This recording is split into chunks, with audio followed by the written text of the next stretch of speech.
Olá pessoal, tudo bom? A pergunta do Richardson vai ser abordada num vídeo separado e vamos responder algumas perguntinhas mais rápidas aqui. O Moisés, o VNA. Posso trabalhar com a ideia de IPCA 26, VNA vezes títulos na carteira, menos imposto de renda, menos taxa B3 igual a valor líquido? Pode. Exatamente, é exatamente isso. A gente usa o valor bruto para facilidade de comunicação. Mas você pode fazer a continha assim, certo? Natan, uma dúvida. O VNA é o mesmo para a NTNB comum e a NTNB principal? Sim, é o mesmo, certo? Só aí você pode dizer o seguinte: ah, mas o Tesouro IPCA com juros está mais caro que o VNA. Sim, mas é que todos os cupons futuros estão dentro do preço e eles são trazidos a valor presente. Então, se você pegar e somar todos os cupons futuros a preço de hoje com o VNA de hoje, isso é o que o teu investimento vale. E aí você compara com o preço que está lá no Tesouro. Aí você vai ver que o preço do Tesouro é muito menor do que o VNA mais todos os cupons a preço de hoje, certo? Que você vai receber não hoje, mas no futuro. Então por isso que a continha que o computador faz lá é sempre trazendo a valor presente, descontando pela taxa do título. O Pedro comenta aqui conosco. Essa relação de preço versus VNA não funciona direito para os especiais com juros porque o preço dele está acima do VNA. Como procedemos? Funciona, Pedro. É que o Tesouro IPCA com juros, ele não te entrega um VNA. Ele te entrega um VNA mais X cupons. É o que eu acabei de falar no comentário anterior. Então, por exemplo, no IPCA 30 com juros, ele tem aí juros para pagar em fevereiro e agosto de 22, 23, 24, 25, 26, 27, 28, 29 e 30. 9 anos, duas vezes ao ano, 18 cupons. Então você vai pegar um VNA, vai somar com 18 cupons, então 18 vezes. Como é que você calcula o cupom? 2,95% do VNA lá no site da Ambima. E aí você soma tudo isso. E aí vai dar o que realmente vale o título, certo? Só que isso você vai receber a prestação, certo? O DARF pergunta para nós: as taxas dos IPCAs para quem acompanha há pelo menos 2 anos é mais ou menos o nosso período de canal aí, a gente começou no finalzinho de 2018. Como eu acompanho aqui pelo canal, estão muito interessantes, sem dúvida. Mas sabemos que vem um estresse aí. O que fazer? Ah, se eu soubesse, né, pessoal? Se eu tivesse a bola de cristal. Esse vídeo vai ao ar depois do dia aí, né? Mas é o seguinte, pessoal, não tem, é aporte fracionado, tá? Eu tô gravando no dia 6, tá? Mas é aporte fracionado, não tem. Dividir o valor do aporte em duas partes e aproveitar 50% da taxa boa hoje, esperar 50% para o possível estresse, ou divide mais, né? Ou divide mais, tá? Ou aproveitar tudo hoje do aporte fixo mensal. Olha, quando que eu acho que dá para fazer o aporte único mensal? No IPCA com juros, tá? Por quê? Porque aí não tem tanto problema você pegar uma taxa ruim, porque você vai reinvestir os juros, né? Então, se você comprar estou falando dos tesouros IPCAs. No prefixado, taxa é tudo, viu? Taxa é tudo no prefixado. Agora, se você. Aliás, no prefixado não é só taxa é tudo, é só taxa. É a única coisa que ele te dá é taxa, né?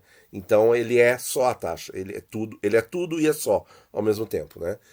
Agora no IPCA com juros, você pode errar a taxa, não tem problema, certo? Porque ele vai te pagar sempre e você vai poder reinvestir isso a taxas melhores no futuro, certo? Lembro que me desliguei um pouco e quando vi no mês passado a taxa do IPCA 35 a 4,3 já. Como é que é? Já saí me atirando no papel e ela subiu para 4,9, se não me engano. Corremos esse risco dessa semana para a próxima semana também. Olha, pessoal, isso aí é meio chutômetro, tá? As taxas já estão em 4,7 no dia 6. Pode, pode, tá? Pode, mas é chutômetro, tá? A Moema coloca para nós: como faço para reinvestir os cupons? Já deixa indicado ou tenho que fazer uma compra do mesmo título? Bom, Moema, deixa eu te falar o seguinte: eu não gosto de investimento pré-agendado, tá? Eu gosto de receber a grana, olhar as taxas, olhar os papéis disponíveis, esperar, pensar um pouquinho, de repente deixar passar uns dias e depois investir, tá? Mas isso é o meu jeito, tá? Tem pessoas que acham que é um trabalhão reinvestir os cupons, certo? Não é um trabalhão, não deveria ser, tá? Deveria ser um prazer, deveria ser um deleite, uma delícia sensacional. Você comprou lá um título a 3% com juros semestral e agora com o juro dele você compra, né? Ele mesmo ou outro IPCA acima de 4,5. Isso é sensacional. Você compra com 50% a mais da taxa do que ele te pagou inicialmente. Isso é sensacional, certo? Mas para algumas pessoas não é. Então, né? Mas o que eu posso dizer? Quem gosta de acompanhar o mercado, quem gosta de investir, vai usar o dinheiro, vai esperar, vai escolher, certo? Porque o que acontece, né? É uma diferença entre os tesouros IPCA com juros e IPCA principal. O tesouro IPCA principal, tá? É propagada essa ideia internet afora de que ele reinveste os cupons para você. Não é nada disso, tá? Isso aí é mais um dos mitos que existem por aí. O tesouro IPCA principal nada mais é do que o VNA descontado ao valor presente. Ponto. E você compra com desconto um VNA. É isso aí. É só isso. Não tem mais o que inventar. É só isso, tá? Agora, então ele não reinveste nada. Ele fica lá sofrendo que nem uma desgrama quando a marcação a mercado, a taxa sobe e a marcação a mercado fica ruim, né? É isso que acontece. Mas é um título sensacional, tá? Em termos de acúmulo, quem tem paciência e espera com paciência, deixa o tempo fazer o efeito, ele é sensacional. Só que o tesouro. Qual é a diferença para o tesouro IPCA com juros, tá? Então, o IPCA com juros, você não é obrigado a reinvestir nele mesmo, tá? E você pode, com o dinheiro dele, comprar, por exemplo, se a taxa está muito interessante, um IPCA principal. Ou você pode reinvestir nele mesmo, ou você pode reinvestir num tesouro IPCA com juros mais curto, ou mais longo, se for o caso, né? Se existir. Então, eu acho assim, ó, que flexibilidade. E aí, pessoal, da onde que eu tirei esse conceito de flexibilidade nos investimentos? Da onde vocês acham que eu tirei esse conceito, tá? Eu vou falar no vídeo, mas dá uma pausa aí e deixa no comentário a tua opinião. Fez isso? Tá. Então eu vou dizer, tá? Não vale colar do vídeo, tá, gente? De onde que eu tirei esse conceito de flexibilidade? Do xadrez. Acreditem ou não, eu tirei isso do xadrez. Porque no xadrez, pessoal, claro, quem não joga não vai entender, mas eu vou tentar falar de um jeito que seja compreensível. O melhor movimento numa posição em que você está numa posição assim indeterminada, né? Em que tem chances para os dois lados e tá uma situação assim de ataque versus defesa não muito clara, quando as coisas estão meio nebulosas, o que você faz no xadrez? Você faz um lance flexível, tá? Você não vai fechar a cadeia de peões, entendeu? Você não vai trocar damas, tá? Por quê? Porque aí você tá fazendo. Você não vai deixar de fazer o roque, por exemplo, e deixar o rei em risco. Você vai fazer um movimento flexível. Você não vai fazer um movimento que determina o caráter da posição, a não ser que esteja claro qual é o passo seguinte. Quando o passo seguinte não está claro, prestem bem atenção nisso. Quando o passo seguinte não está claro, você faz um movimento que te deixa possibilidades. Então, assim, ó, eu vou fazer esse movimento aqui, que eu evito trocar as damas, porque trocar as damas vai para um final, simplifica, certo? Pode não ser interessante, eu tenho que ter essa flexibilidade. Eu não vou trocar peões, eu não vou avançar peões e congelar a estrutura, entende? Eu vou deixar meio flexibilizado e vou fazer um lance de bispo aqui, um lance de cavalo. Vamos supor, tá? Só para você entender. Então, nos investimentos, como é que é isso? Se a gente pensar em termos de flexibilidade ao longo do tempo, o Tesouro IPCA com juros é simplesmente incomparável, certo? Porque o IPCA principal, qual é a sua flexibilidade? Nenhuma. Você compra e espera. você não tem flexibilidade de investimento, certo? Porque sair com marcação a mercado negativa é a mesma coisa que deixar o rei no centro sem rocar. É levar prejuízo. No xadrez, é deixar o adversário te dar um checkmate com o rei no centro, certo? Agora, você tem o Tesouro IPCA com juros, você vai pegar aqueles juros e você vai reinvestir aonde você quiser. O que é isso? Isso é flexibilidade. Você tem opções abertas. Você pode reinvestir nele mesmo, você pode ser um pouco mais agressivo e investir no IPCA mais longo, você pode ser mais defensivo, comprar um IPCA curto, ou você pode investir em reserva de oportunidade, tá? Então, pessoal, a analogia com o xadrez é muito bacana nesse sentido. Mesmo para quem não joga, eu acho que deu para entender o conceito, tá? Mas é isso.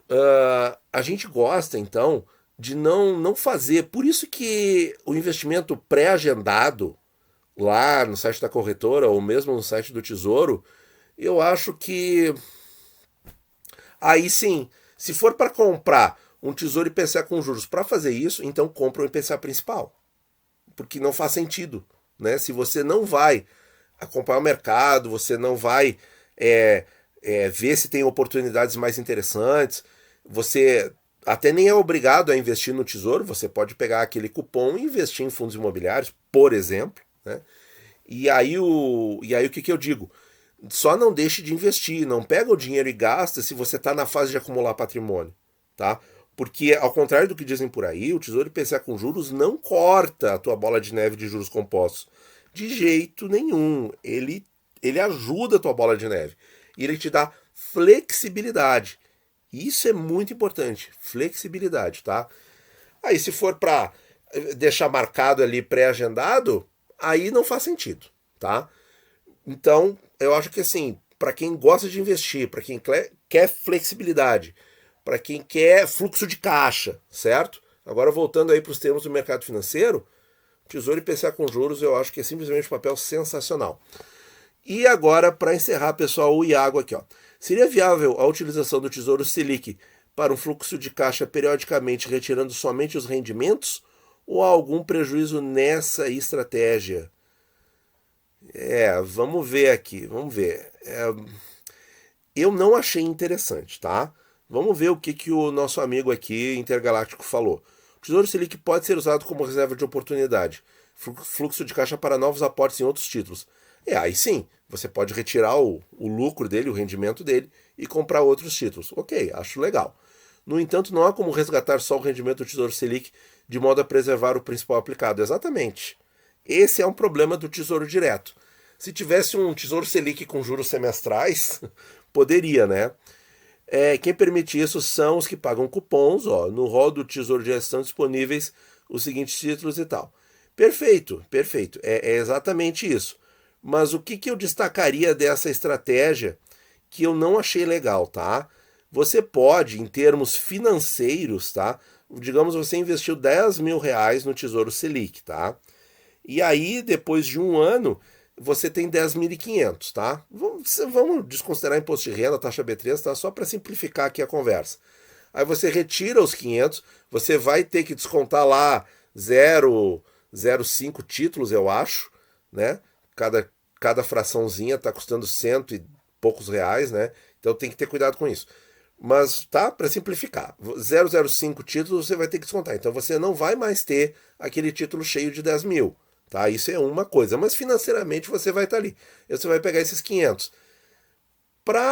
Você falou para fluxo de caixa retirar somente os rendimentos. O problema é que o Tesouro Selic, de novo, não está cobrindo a inflação. Então, o que eu acho que dá para usar o Tesouro Selic como reserva de oportunidade, sabendo que você vai realocar aquele dinheiro em até 6 meses. Aí tudo bem, certo? Mas aí você não vai retirar só o rendimento, você vai realocar ele todo, né? Porque você está usando como reserva de oportunidade. Então, assim, e quando a Selic era alta, era 14%, isso é mais uma coisa também que vai contra, né? Porque a Selic ela oscila. Então a gente não tem previsibilidade para ir só retirando o fluxo, né? Porque você não tem um fluxo pré-determinado. Essa Selic oscila loucamente, tá? se pegar ao longo dos anos. Já nos tesouros IPCAs com juros semestrais, como o ET falou, o que acontece com o teu fluxo? Ele aumenta conforme a inflação aumenta. Então, para fluxo, é tesouro IPCA, certo? O prefixado, o que acontece com o fluxo? É sempre igual, tá? É sempre igual. Então, assim, ó, não tem variação. Se quiser fazer um enjambre aí, né, com o Tesouro Selic, a nossa visão é que não vai dar certo, tá? Por quê? Porque você vai diminuir a quantidade de títulos que você tem. E aí não dá, certo? Aí não dá, aí você acaba perdendo no longo prazo. E o segundo principal motivo é que ele não cobre a inflação. Então, mesmo quando a Selic era alta, a 14%, agora eu fecho o raciocínio, essa estratégia não era válida, tá? Por quê? Porque basicamente você diminui o número de títulos. Esse é o ponto principal. E mesmo que o rendimento fosse muito alto, a Selic oscila e ela é imprevisível. Essa que é a verdade. Agora nós estamos num ciclo de alta e o que vai acontecer? Em algum momento no futuro a inflação volta para patamares menos altos, certo? E aí o Banco Central reduz a Selic de novo. E aí vai ficar um tempo com inflação baixa, depois a inflação sobe de novo, a Selic sobe de novo, só que a gente não sabe quando esses eventos vão acontecer. Então não dá para usar Tesouro Selic. Esse é outro motivo que não dá para usar Tesouro Selic como fluxo de caixa, porque o fluxo, mesmo que você financeiramente tire só o extra, certo? Que você vai perder para a inflação certamente, mesmo que você tire só o extra, esse extra é flutuante, porque a taxa é flutuante, certo? A taxa Selic pós-fixada é chamada também no mercado de taxa flutuante, por isso que ela é flutuante, porque você, mesmo que você faça esse fluxo artificial, ele não vai ser previsível, certo? No pré-fixado, agora, no tesouro pré-fixado com juros semestrais, ele é previsível e ele é constante ao longo do tempo. Ele vai ser sempre 48,81 para cada título possuído bruto. E no tesouro IPCA com juros semestrais, os cupomzinhos, apesar de pequenos, perto do necessário para investir, apesar de ser uma quantia financeira menor, ele é corrigido pela inflação, certo? Então, quis dar aí um panorama, tá? Para você pensar melhor aí nessa estratégia, tá bom, pessoal? Muito obrigado por ouvir e bons investimentos a todos.